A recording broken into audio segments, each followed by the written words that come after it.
so let's start by placing the chicken breast inside of a zip bag with some sriracha, honey, and lime juice. This bag is going in the fridge to marinate for a few hours or overnight. In a small bowl, combine some sour cream, minced cilantro, lime juice, and salt. Let's refrigerate it until we're ready to use it. In another small bowl, I'm going to combine a little sriracha and a little honey. This we're going to drizzle over the top of our tacos. Okay, so now I have my chicken here that's been marinating, and now in a large pan over medium-high heat, I'm going to heat up some oil. Let's cook the chicken breast for about 5 to 7 minutes on the first side, flip, and cook an additional 5 minutes until the chicken is cooked to an internal temperature that measures 165 Fahrenheit.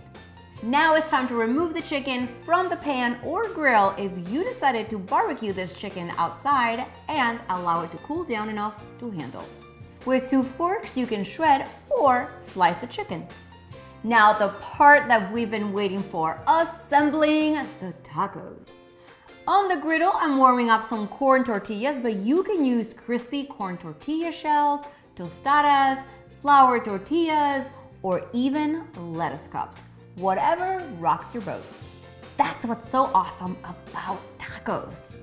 Let's start with a warm tortilla. Then I'm gonna layer some of this delicious chicken, some finely shredded lettuce, cheese, because we have to have cheese, and avocado. I say avocados on everything.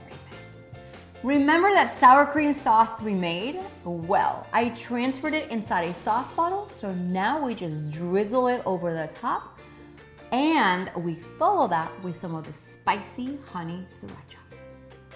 Take a look at this incredible taco!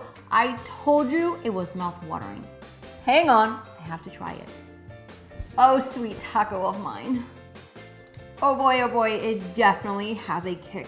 The recipe is, of course, inside of my Taco Tuesday cookbook and linked right below this video.